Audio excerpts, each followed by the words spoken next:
Salut. Merci de nous accorder ce quelques temps pour une interview, parce que vous êtes très sollicité. Je suis là pour ça. Ah, vous êtes là pour ça. Alors, est-ce qu'on peut rappeler en 2 mots quand même votre carrière? Je veux le faire parce qu'il y a des jeunes qui nous découvrent, Oula. mais ça va aller très vite. Vous avez fait partie Ma du carrière, groupe. bah, c'est un peu long, mais bon. Légitimus. Sinon, il y a Wikipédia. Écoutez, Oui, je suis comédien, je réalise aussi. Je fais des doublages de films, je fais de la musique. Et puis je fais partie d'un groupe, un trio qui s'appelle Les Inconnus, Oui. depuis 40 ans. Qui maintenant s'appelle Les Reconnus. C'est ça. Et je suis souvent l'acteur, voilà, au cinéma, à la télévision ou au théâtre. Et j'ai vu que vous produisiez aussi des jeunes artistes en Alors, one-man show. Ou, J'ai produit il y a très longtemps Anthony Cavana, Ouais. Stéphane Rousseau, Élie et Dieudonné, voilà, je bossais avec Pierre Palmade, avec plein de gens, ouais. Vous avez des jeunes qui émergent et que vous avez dans votre portefeuille ou pas encore? Alors maintenant, je m'occupe plus que de moi, parce que je me suis beaucoup occupé des autres, mais maintenant, mais quand je repère quelqu'un qui a du talent, je lui donne un petit coup de pouce. Ah oui, c'est normal. Parce qu'on a besoin de relais, comme on dit, d'une main tendue, un coup de pied au cul. On a besoin de ça. On va aller au vite. Alors, quand vous venez dans les festivals, bon là aujourd'hui vous avez un film à défendre. Je défends pas le film, hein, il se défend tout seul. D'accord, mais c'est l'idée de soutenir les festivals, un réalisateur, ou de faire la promotion du travail Écoutez, quand on vient dans ce festival, on accompagne un réalisateur, on accompagne un film. Et puis, c'est par amitié que je suis là, parce que je connais Fanny Bastien depuis 1983. Ah, d'accord. Parce que j'ai joué avec elle dans le film Pinot Simple Flic Ah, c'est vrai. de Gérard Jugnot. Et puis, Geoffroy Thibault, je le connais depuis 30 ans. Donc voilà, ce sont des amis et c'est aussi par amitié, par professionnalisme que je suis là. Alors, quand on fait du court-métrage, c'est différent du long-métrage. Je suppose que ça implique dans votre choix, ça joue, que ce soit un court-métrage ou un long-métrage, ou alors vous partez sur un projet? Alors, ce court-métrage a été fait spécifiquement pour un long-métrage.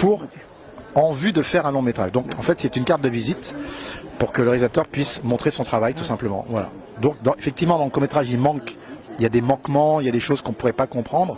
Mais en tout cas, ça donne la substantifique moelle, ça donne un peu l'énergie et puis l'aura de ce que pourrait être le long métrage. Le long métrage. Alors, c'est un thème particulier, c'est sur le chamanisme, vous jouez le rôle d'un chaman? Il paraît, ouais. Qu'est-ce qui vous a fait faire tilter sur le scénar? Qu'est-ce qui vous a plu en fait? Moi, je suis sensible au monde de l'invisible parce que moi, j'avais une grand-mère qui était médium et voyante, donc depuis tout petit, voilà, j'étais un peu initié à tout ça. Et puis je trouve que c'est pas parce qu'on ne voit pas les choses qu'elles n'existent pas. Oui, c'est vrai. Donc vous êtes toujours sensible à ce côté un peu de l'invisible? Oui, parce que là, on est fait d'atomes, ils ne se voient pas. Il se passe plein de choses à l'intérieur du corps.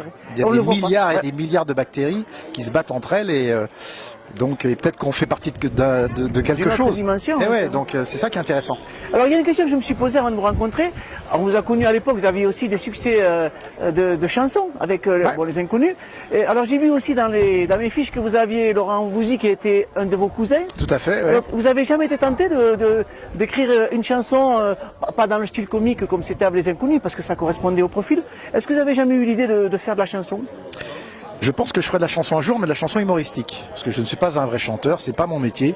Mais si je devais m'exprimer un jour musicalement, ça serait des chansons avec humour, comme le faisait, en toute modestie, Henri Salvador. Oui, d'accord. Ouais, ça pourrait. Il y a une ressemblance déjà par rapport aux origines. On a la même couleur, on va dire, voilà. Alors, quels sont vos projets actuellement? Est-ce qu'on pourrait vous revoir, par exemple, avec vos compères? On a un projet d'un documentaire sur TF1. Voilà, c'est ce que je peux dire pour l'instant. Tous les trois? Tous les trois, qui est en montage, qui sera diffusé je ne sais pas quand. Et jouer ou produire un des films de vos 2 compères, ça vous plairait? Non, parce qu'on n'a pas besoin de ça, en fait. Chacun vit sa vie et en tout cas, on a des projets à 2, à 3, et puis individuellement, bien sûr. Voilà. Donc vous continuez à vous fréquenter, à vous regarder? Oui, nous sommes amis. C'est une famille, nous sommes frères. Puis là, j'étais au mariage de Didier Bourdon il y a 2 mois, donc voilà, non, on est liés à vie. Une dernière question, est-ce que vous avez encore des rêves professionnels que vous n'avez pas accomplis? Est-ce qu'il y a vraiment quelque chose qui vous ferait plaisir? Il y a des choses que j'ai pas encore jouées, ce sont des rôles vraiment dramatiques. Pas tragiques, mais dramatiques. Dramatiques, d'accord. Donc je pense que ça viendra un jour. Puis c'est une question de maturité surtout. Et puis, puis tous les jeunes ou les personnes qui veulent me suivre, je suis également sur Instagram, comme tout le monde. Donc j'y mets de temps en temps des petites informations humoristiques et ça donne un peu la température de la semaine. Donc vous m'avez dit il y a quelques minutes que vous connaissiez Rennes-le-Château, parce que vous connaissez Bugarache aussi. Bien sûr. Vous y venez par amitié ou parce que c'est une région qui vous plaît? Moi je connais la région parce que j'étais curieux, évidemment, comme je suis sensible au monde de l'invisible, j'étais curieux de voir en live, en chair et en os, ce qui se passe à Rennes-le-Château, comme je connais l'histoire de la Bessonnière depuis très très longtemps. Et puis Bugarach parce que j'ai des amis qui habitent ici tout simplement. Voilà. Bon, ben merci, on vous dit bonne projection. Oui, ça va bien se passer. On espère vous passer. voir dans son long métrage parce que c'est le but. Bah, c'est le but. Alors après, ça ne. C'est pas que ça me regarde pas, mais je ne maîtrise rien. Mais en tout cas, j'encourage Philippe Garcin, le réalisateur, à s'exprimer dans le futur.